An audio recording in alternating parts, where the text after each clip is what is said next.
मूल निवासी संघ के या अपने समाज के सभी संगठनों के लोगों को बुला करके उनके विचारों को लोगों तक पहुंचाने का काम करते हैं।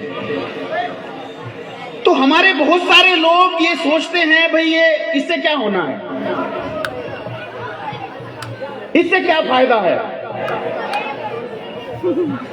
ये एक बहुत बड़ी बात हमारे माननीय मनोज नाग जी आपके गांव में 2012 में आए थे और मैं भी उनके साथ आया था। तब तो मैं बहुत कम उम्र में, मतलब 12 साल पहले छोटा सा था और मुझे खुद महसूस होता था कि बहुत सारी चीजें नहीं पता थी। लेकिन मैं तो निरंतर ये आंदोलन में यहाँ आता जाता रहता हूँ, मुझे आप लोग सुनते रहते हो। और खास करके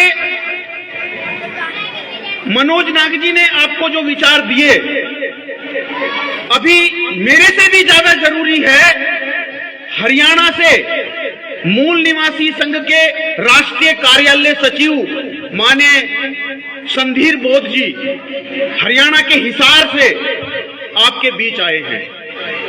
मैं आप सबसे ये गुजारिश करना चाहता हूं कि आप उनको जरूर सुने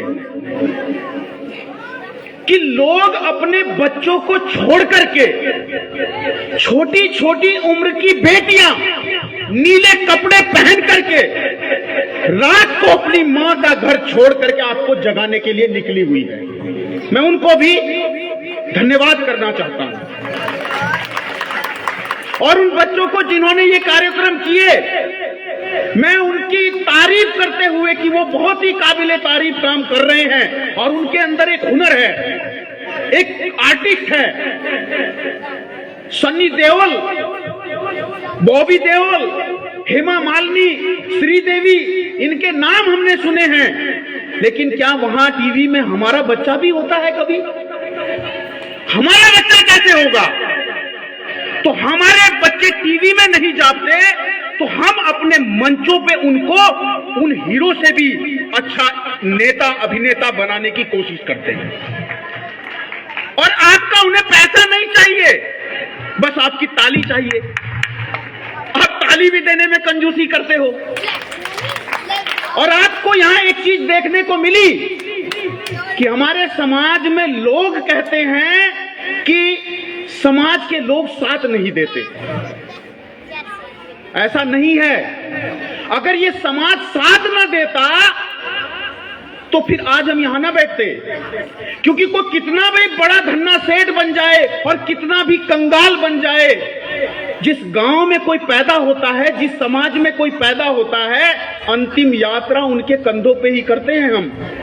वो अपने लोग ही होते हैं। कितना भी बुरा, कितना भी अच्छा आदमी हो, फिर भी समाज के अंदर एक अच्छाई पनपी रहती है जो उसको अपने कंधों पे बिठाकर याद दिलाती है, काश तू इससे और अच्छा कर जाता। और जॉनी भाई ने एक आपको उदाहरण दिया है, मैं वो समझाना चाहता हूं बस। जॉनी भाई ने कहा कि मेरे 2 गुरु हैं। आप कहते हो ना कि पढ़े लिखे लोग समाज के लोगों को आगे नहीं बढ़ाते, जो अमीर हो जाते हैं वो समाज से बात नहीं करते। ऐसा नहीं है। हो सकता है 1000 लोग ऐसे हों, लेकिन 2 लोग ऐसे होंगे जो समाज को आगे बढ़ाना चाहते हैं। कुछ लोग ऐसे होंगे जो पर्दे के इधर सुनना चाहते हैं और जो कुछ लोग हैं जो पर्दे के उधर हैं, पर्दे के आर और पर्दे के पार। लेकिन जो पर्दे के इधर हैं वो सुनना चाहते हैं या नहीं सुनना चाहते, वो तय वो करते हैं। वो कुछ बनना चाहते हैं कि नहीं बनना चाहते, वो तय करते हैं। लेकिन जो ये प्रचार हो रहा है, ये आपको कुछ बनाने का काम है। मैं 9 साल की उम्र से जागृति का काम कर रहा हूं। मुझे कोई सैलरी नहीं मिलती। मैं लाठर देवाहुण का रहने वाला हूं और इलेक्शन लड़ा हूं मैं 2 बार लोकसभा का, और सबसे ज्यादा वोट मुझे ननेड़ा गांव के लोगों ने दी। और जो जीते उनके आगे मेरी वोट एक चुटकी भर भी नहीं थी, इतनी कम वोट मुझे मिली। लेकिन मैं वोट के लिए इलेक्शन नहीं लड़ा था, मैं कांसीराम साहब के उस आंदोलन को, जो मनोज नाग जी ने बताया, बाबा साहब का वो आंदोलन अपने लोगों को सिखा करके उस रास्ते पे आगे बढ़ाने के लिए लड़ा। वोट कुछ नहीं, हम अपने लोगों को तैयार कर रहे हैं कि बोलना कैसे है, पढ़ना कैसे है, डांस कैसे करना है।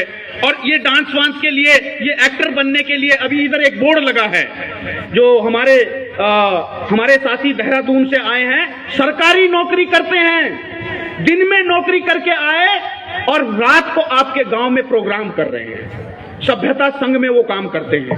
और मैं अपने बच्चों को बताना चाहता हूं कि ये बच्चे जो इधर पूरे देश गांव में जहां भी कहीं बच्चे हमारे होंगे, लड़की लड़कियां जो भी, अगर वो हीरो बनना चाहते हैं, आर्टिस्ट बनना चाहते हैं, एक्टर बनना चाहते हैं, डायरेक्टर बनना चाहते हैं, पेंटर बनना चाहते हैं, टीचर बनना चाहते हैं, लेखक कवि कुछ भी बनना चाहते हैं, मैं निवेदन करूंगा कि सभ्यता संघ के साथ जुड़ो, सीखो और किसी भी संगठन में, किसी भी पार्टी में, किसी भी संस्था में काम करो, कोई दिक्कत नहीं। प्लेटफॉर्म आपको मिल रहा है, उसका फायदा उठाओ और ये काम करो जो जोनी भाई के साथ हुआ कि आपके गांव के दो लड़के, माननीय अमर जी और माननीय गोविंद जी, ये ऑलरेडी कॉन्ट्रैक्टर हैं और गोविंद जी किताबें बेचते थे कई सालों से। सबको पता है ना? कितनों को पता है? समझो मैं भाषण नहीं देने आया, मैं आपको बताना चाह रहा हूं आपकी आंखों के आगे क्या हो रहा है। आप देखना नहीं चाहते, वो देखो। आप कहते हो पढ़े लिखे लोग समाज के साथ नहीं आना चाहते, आप देखो बामसेब के लोग रात दिन आपको जगाने का काम कर रहे हैं। अब देखो ये भिक्षु लोग अपनी ऐशो आराम की जिंदगी छोड़ के चीवर धारण करे घूम रहे हैं। एक बीएससी की लड़की अपनी जवानी की उम्र में, अरे ऐशो आराम की जिंदगी है, रील बनाती, मजे करते, शादी करते, घर में ऐशो आराम करती, वो भी कमाती, नौकरी करती, क्यों घूम रहे हैं? तो जोनी भाई के साथ क्या हुआ कि दो युवा कॉन्ट्रैक्टर बने और उन्होंने जोनी भाई को कॉन्ट्रैक्टर बना दिया। आज करोड़ों का कॉन्ट्रैक्टर जोनी भाई लेता है। अगर हमारे समाज के छोटे छोटे से कॉन्ट्रैक्टर अपने भाइयों को कॉन्ट्रैक्टर बना सकते हैं, तो हमारे समाज के पढ़े लिखे लोगों को, अपने समाज के लोगों को पढ़ा लिखा बनाना चाहिए कि नहीं बनाना चाहिए? बनाना चाहिए ना। लेकिन बाबा साहब ने क्या कहा? मुझे मेरे समाज के पढ़े लिखे लोगों ने धोखा दिया। और आज मैं उस बात को आपको याद दिलाना चाहता हूं कि कहीं आज भी आप धोखा तो नहीं दे रहे। कैसे? कि जोनी भाई को तो कॉन्ट्रैक्टर बना दिया, लेकिन आज पढ़े लिखे लोग टेंट के उधर से इधर आना नहीं चाहते।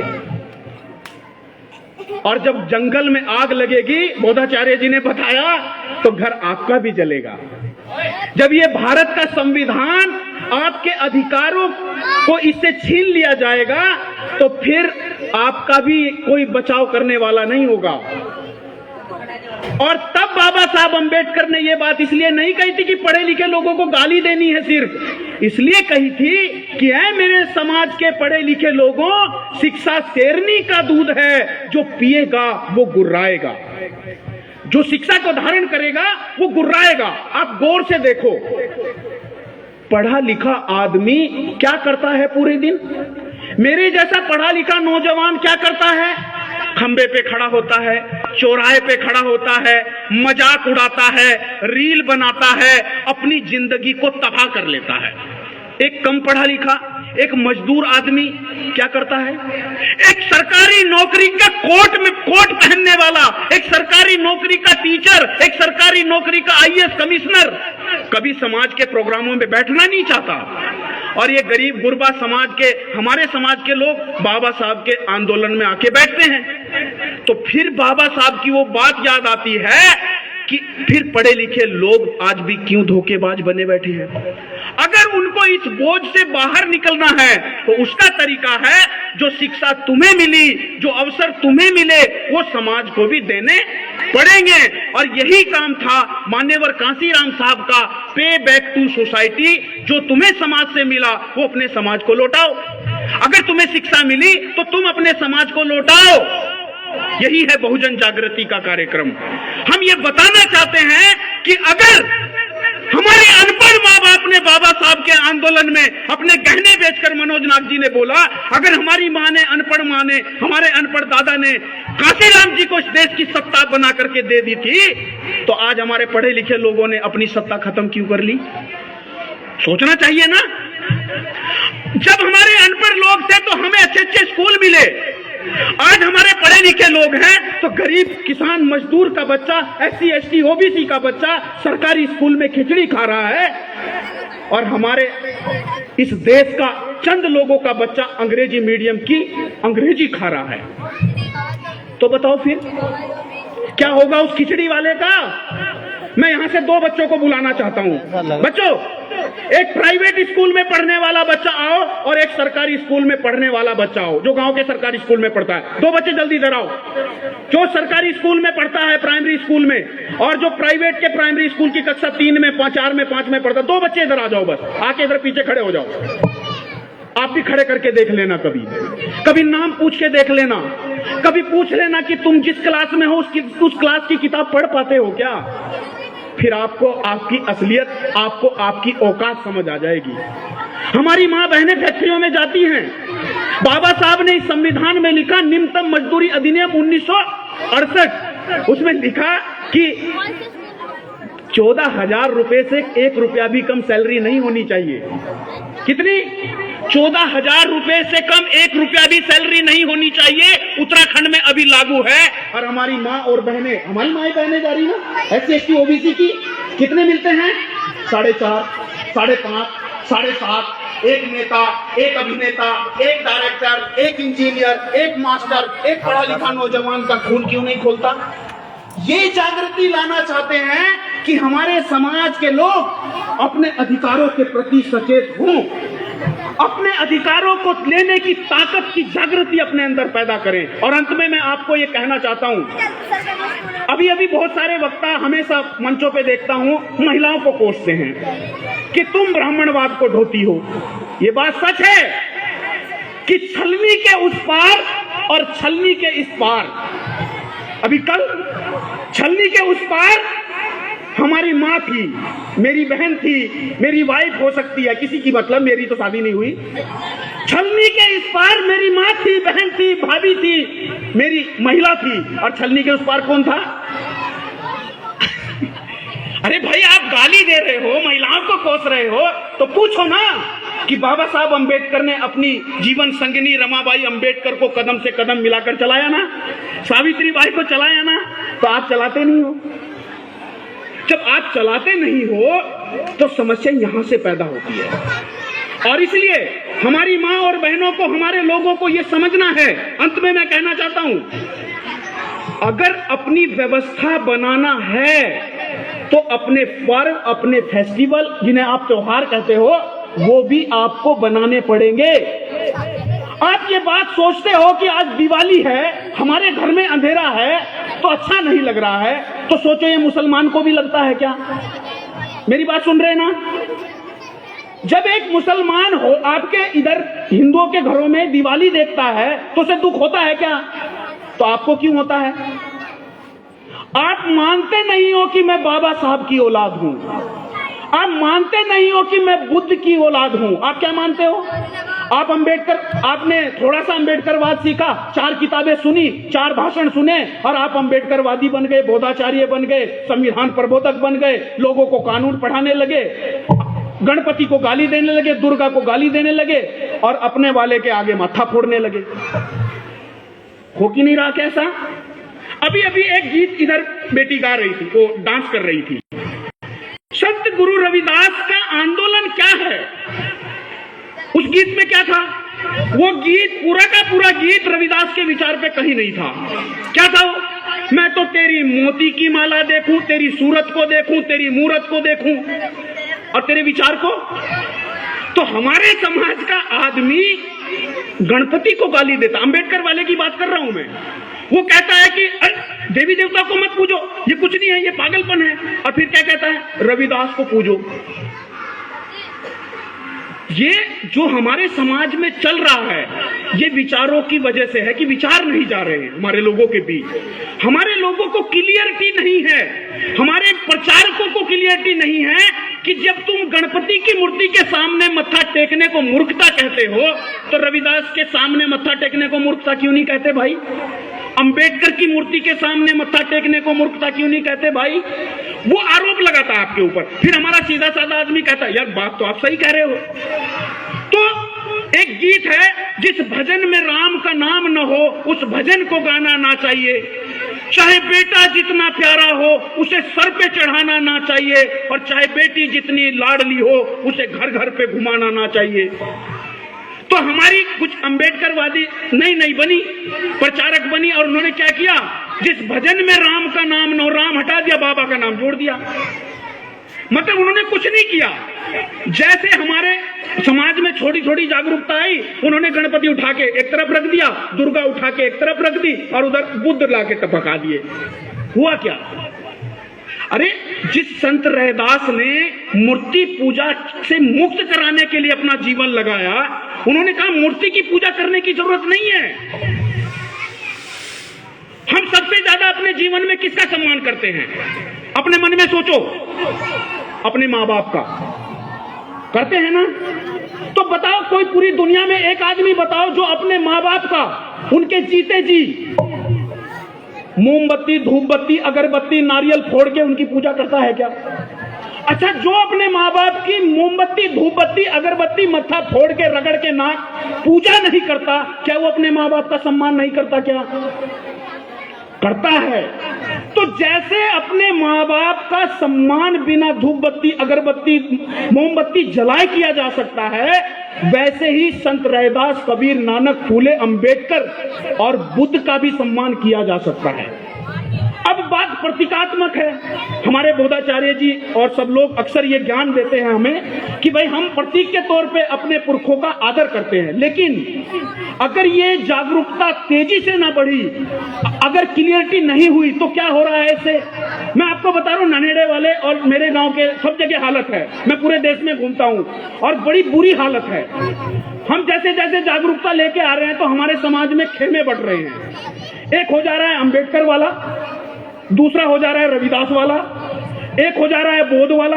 बोध वाला अंबेडकर वाले की सुनने को तैयार नहीं है, अंबेडकर वाला रविदास वाले की सुनने को तैयार नहीं है। कोई बहुजन जागृति कर रहा है तो दूसरा सत्संग कर रहा है। अच्छा, रविदास जी ने क्या किया था? सत्संग किया था। तो रविदास जी के सत्संग में भूत उतारे जाते थे क्या? रविदास जी के सत्संग में क्या होता था? भाई देखो, मेरे भाषण को सुनना है तो ना तो मेरे पक्ष में खड़े होके सुनो, ना मेरे विपक्ष में। मैं निवेदन करना चाहता हूं, न्यूट्रल होके, शांत होके सुनो कि ये बेवकूफ आदमी क्या बोल रहा है, तो मेरी बात समझ सकते हो। मुझे दर्द होता है कि जब एक अंबेडकर का नाम लेने वाला अंबेडकर के साथ, अंबेडकरवादी के साथ बैठना नहीं चाहता, एक रविदासवादी कहने वाला अपने आप को, वो रविदासवादी आदमी वो अंबेडकरवादी कहने वाले के प्रोग्राम में बैठना नहीं चाहता। ये बहुत बड़ी समस्या है। और पॉलिटिकल पार्टियों की समस्या तो बहुत ही बड़ी है, मैं उसकी बात ही करना नहीं चाहता।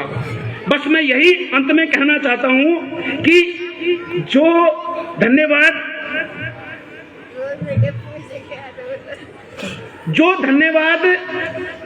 जॉनी भाई ने गोविंद जी और अमर जी का किया कि वो मेरे बिजनेस गुरु हैं, क्या आपने कभी काशी राम जी का धन्यवाद किया कि उन्होंने हमारे समाज में हजारों नेता पैदा किए? क्या आपने कभी बाबा साहब अंबेडकर का धन्यवाद किया? उनको कभी ये गुरु सम्मान से नवाजा कि हे बाबा साहब अंबेडकर, आप हमारे गुरु हैं, आप हमारे गुरु हैं क्योंकि आपने हमें शिक्षा दी, आप हमारे एजुकेशन मास्टर हैं। क्या कहा कभी? मैं अपनी माँ और बहनों से कहना चाहता हूं, अगर हमारी माँ और बहनें ये बात समझ ले कि हमारे समाज के पढ़े लिखे नौजवान हमारे समाज के पुरखों के विचारों को लेके जो चल रहे हैं, उनको भी आंख बंद करके नहीं सुनना है, उनको दिमाग खोलने की कोशिश करो। लेकिन उल्टा हो रहा है, हमारे समाज के पढ़े लिखे बड़े बुजुर्ग लोग समझाते हैं और एक अनपढ़ आदमी साधु का चोला पहन के आता है और बेटा बोलता है बेटी कुछ भिक्षा दे दे। वो बोलती हाँ ठीक है बाबा जी, लो आटा। बोले आटा नहीं चाहिए बेटा, दो एक जोड़ी सूट दे दे।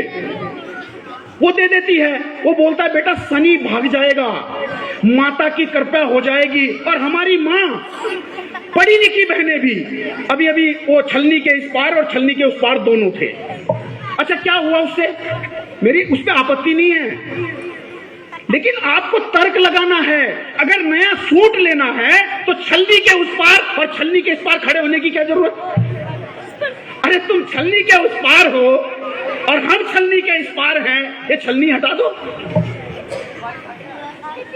ये छलनी के उस पार, ये छलनी के उस पार, और ये फूले अंबेडकर वाद हो रहा है तार तार, छलनी छलनी हो रहा है। और तब दुख होता है कि हमारा समाज कह रहा है कि हमें बाबा साहब के व्यवस्था चाहिए, उसकी व्यवस्था में हमें शासन करती जमात बनना है। कैसे बनोगे, अपने लोगों को वोट नहीं देते। अब मुझे दी नहीं, मैं ऐसा नहीं बोल रहा हूं, मैं कह रहा हूं ऐसे लोगों को वोट देना सीखो जिसे आपने पैदा किया हो। अभी क्या हो रहा है, वो नेता पैदा कर रहे हैं टीवी से, मीडिया से, इधर उधर से, और आप कह रहे हैं नेता हमारा। जैसे कांसीराम ने आपसे चंदा ले लेकर के नेता पैदा किया आपके समाज से, वैसे दोबारा पैदा करोगे तो शायद हम अपनी सत्ता हासिल कर सकते हैं। और यही है बाबा साहब अंबेडकर के, हमारे संत गुरु रैदास का आंदोलन और मिशन कि ऐसो चाहूं राज में मिले सबन को अन्न, छोटे बड़े सब सम बसे रविदास रहे प्रसन्न। कपड़े बदलने से कुछ नहीं होता। अगर एक बुद्धिमान आदमी फटे हुए कपड़े भी पहन रहा है तो उसका भी सम्मान होता है। लेकिन आज हमारी पढ़ी लिखी माँ और बहनें, आज हमारे आईएएस और इंजीनियर और डॉक्टर, जब हम उनकी फेसबुक देख रहे हैं तो तब समझ में आता है कि वो उनकी श्रेणी में खड़े हैं या हमारी श्रेणी में खड़े हैं। हमारी माँ बहन फैक्ट्रियों में जाती है, एक नेता नहीं बोल रहा है। हमारे बच्चों को स्कूल में खिचड़ी खिलाई जा रही है, एक आदमी नहीं बोल रहा है।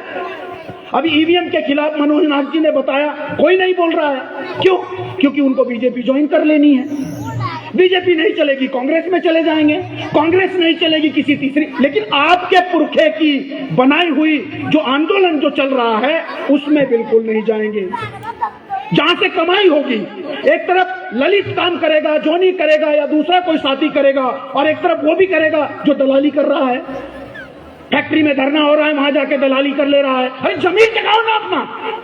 मेरे सामने एक कमरे में बैठ के बोलते हो हाँ ललित भाई बहुत गलत हो रहा है, हाँ ललित भाई ये फैक्ट्री में दलाली करते हैं। तुम नहीं छोड़ते तो ललित और आने वाले लोग कैसे छोड़ेंगे भाई? छोड़ना पड़ेगा ना। जब हमारी बहन मरती है फैक्ट्री में तो क्या होता है, हमारे समाज के नेता फैक्ट्री में जाकर के समझौता करते हैं। मुझे रोना आता है। रोना इसलिए आता है जो सीना ठोकते हैं भाषणों का, वो भी इधर मंच पे खड़ा होकर के ये नहीं कह रहे हैं कि वो बेईमान आदमी है, मैंने आज से उसका साथ छोड़ा। डाकू अंगुली माल ने हाथ से तलवार छोड़ी थी, तुम उनका साथ क्यों नहीं छोड़ पा रहे हो? छोड़ना पड़ेगा ना। जिन पुरखों के आज हमारे घरों में पाखंड चल रहा है, हमारी माँ और बहनें याद करो जो नेहा बोध जी ने बताया, कपड़े पहनने की आजादी नहीं थी। बस इतना ही याद दिलाना चाहता हूं। और मैंने आपका ये कीमती समय लिया, इसके लिए आप सबको मैं ये निवेदन करना चाहता हूं कि अपने नेता पैदा करो, अपने मास्टर पैदा करो, अपने एक्टर पैदा करो, अपने डायरेक्टर पैदा करो। अगर आपने ऐसा किया तो हम इस देश की हुक्मरान जमात बनेंगे। हम इस देश की हर सत्ता की गलियारे पे हम पहरेदारी पे जाके खड़े हो सकते हैं। और मेरी बात को आपने सुना, इसके लिए बहुत बहुत शुक्रिया। और निवेदन करूंगा कि जोनी भाई ने जो समाज के लिए ये अपना जो संसाधन लगाया, उनकी समाज की जागृति में, साथियों आने वाले अभी 2-3 दिन में यहाँ पर भंडारा होने वाला है रविदास जी का। मैं उनसे निवेदन करना चाहता हूँ, आरएसएस के लोग रविदास के नाम का सत्संग करके कथा करके बेवकूफ बनाते घूम रहे हैं। आप उनकी भी कथा सुन लेते हो, आप इधर की भी कथा सुन लेते हो, आप गोबर भी खा रहे हो, मीठा भी खा रहे हो, अमृत भी खा रहे हो, जहर भी खा रहे हो, रिएक्शन होगा। पहचान करने की कोशिश करो।